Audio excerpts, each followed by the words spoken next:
Hey, what's up? This is Cody from photosbycody.com. I am a wedding photographer based out of San Diego, and I thought it would be a good idea to make some video tutorials for the community out there, from people who want to learn, because that's basically how I learned, was through tutorials. So I decided, why don't I make my own tutorials?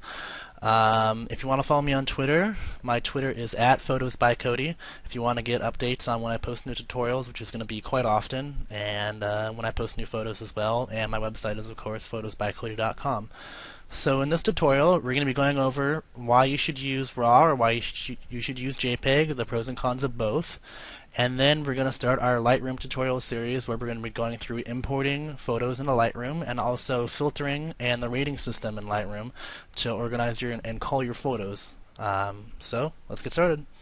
Oh, and if you aren't already, make sure that you're watching this video in HD, either in 720 or 1080p and in full screen, because that'll give you a much better idea of what's going on in Lightroom, because those extra pixels really help you understand what I'm doing and what I'm doing with the mouse and stuff like that. So make sure you're watching it in HD and in full screen. Alright, well, before we started this tutorial, I thought it would be important to go over reasons to use RAW and reasons to use JPEG, because I know that some photographers use RAW and some use JPEG, so I decided to go over the pros and cons of using both of them. So when you're shooting RAW, you're going to be getting a much larger file size. For example, with my 5D Mark II, one photograph is about 24 megabytes. As compared with JPEG, I don't really shoot JPEG, but probably each photo off my 5D Mark II would probably be about 5 megabytes per photo. So if you have, like 24 gigabytes in CF cards like I do, that's not really that big of a problem. But, if you have only one or two cards, then that could be a little bit of a problem. And then when you're shooting in RAW, the reasons why you're getting such a large file size is because the data is coming directly from the camera's sensor. It's writing it right off the sensor right onto your card, and it basically recreates it when you look at it in post-processing. But when that data is coming directly off of the sensor, that's going to give you much more flexibility and much more to work with. As in, you're going to be able to change your white balance more, you're going to be able to change your exposures, your fill light, your contrast, all of that stuff. It's going to give you a lot more flexibility, and it's really going to save you too. If you underexpose an important image or overexpose something, you're going to be able to go back and you're going to be able to change that if you shoot with RAW. You're going to be able to do that a little bit with JPEG, but not so much. And when you're shooting with RAW, you're going to be doing more processing. It's just the name of the game sort of when it comes to RAW, but I mean, that's the main reason why people kind of shoot in it. So, you're not going to be able to shoot and then go and directly print it right away. You're going to have to be doing processing on it. And when you shoot in JPEG, it's normally what you see is what you get most of the time with JPEG. But you can change some things, but just definitely not as much as RAW. So those are the two main things about RAW versus JPEG that I wanted to let people know before we started the tutorial. Oh, and one other thing that I just wanted to mention really fast was that if you're shooting in JPEG in burst mode, you're going to be getting a little bit more FPS than if you're shooting in RAW, because it takes less time to write those JPEG images to your card than if you're using RAW. So if you're shooting in JPEG, you're going to be getting your FPS raised by just a little bit compared to RAW.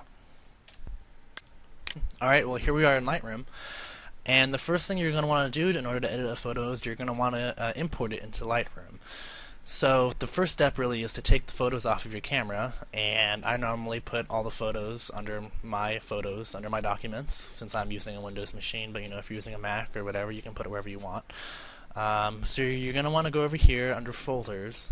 You're going to want to click the plus next to it under Create New Folder, and you're going to want to click Add Folder. Now you're going to want to find wherever you stored the photos at.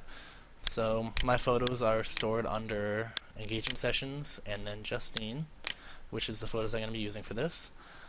So I'm not going to import these, because since I already have them imported, but you normally just click OK.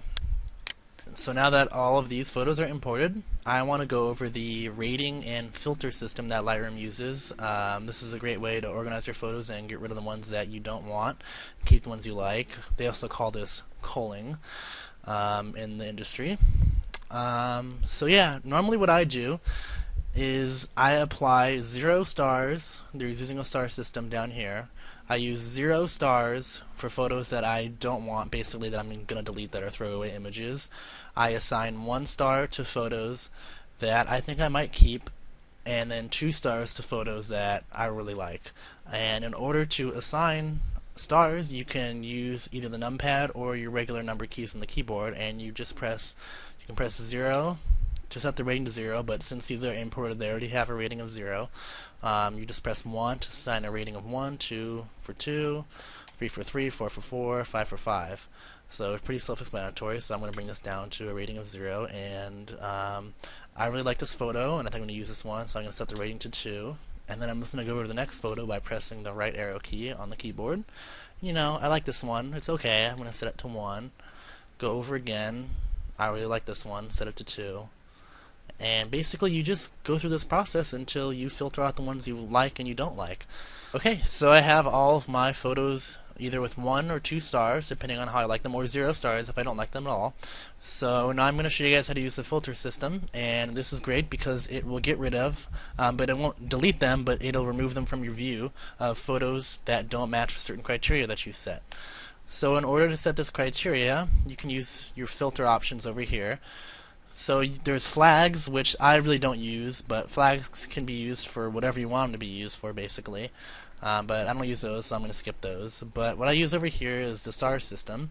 So like I said, 0 stars for photos that I don't like that I'm probably just going to delete, 1 star for photos that I think are pretty good, and 2 stars for photos that I like a lot.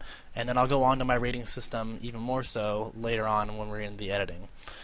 So right here is a pretty important thing where it lets you filter out some stuff. So if the rating is greater than or equal to a certain amount of stars here, it'll get rid of the photos that don't pretty much pass what it says.